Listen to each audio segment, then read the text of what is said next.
The last topic I want to talk about for now is the concept of half steps and whole steps a bit further, because I want you to see that some half steps and whole steps, I should really mainly talk about whole steps. Some whole steps are very plain to the eye, like right here, G to A.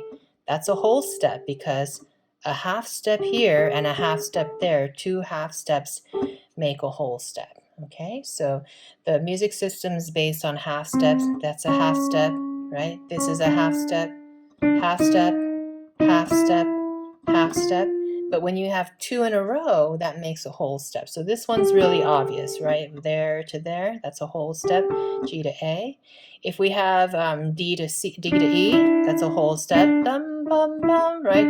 Whole step.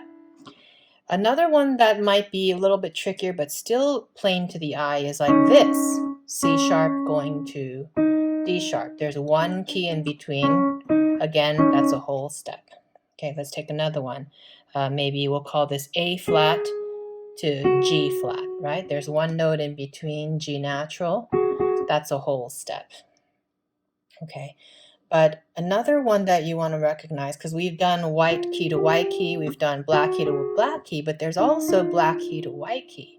Again, it's somewhere around these two moments that I keep talking about, the E and F and the B and the C. Okay, so if we take an E flat to an F, see how one of the notes has flat in his name and the other note doesn't have any flat or sharp in his name? See how they look a bit mismatched, but lo and behold, it's still a whole step because there's one key in between. So do you see how important it is to know that there is no black key between E and F, right? Let's take another one. Let's take B to C sharp, right? B to C sharp. That's a whole step because there's two half steps right there, right? B to C sharp is a whole step.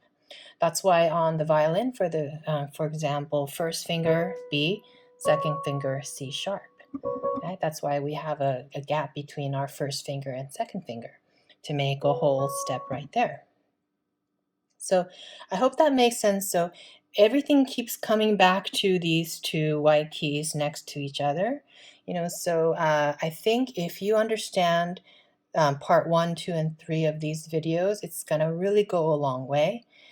Let me know in the comments below if it's something that you hadn't really thought about, or if it had never been explained to you, simply or clearly. And, I hope that this makes sense to you, and I hope it helps.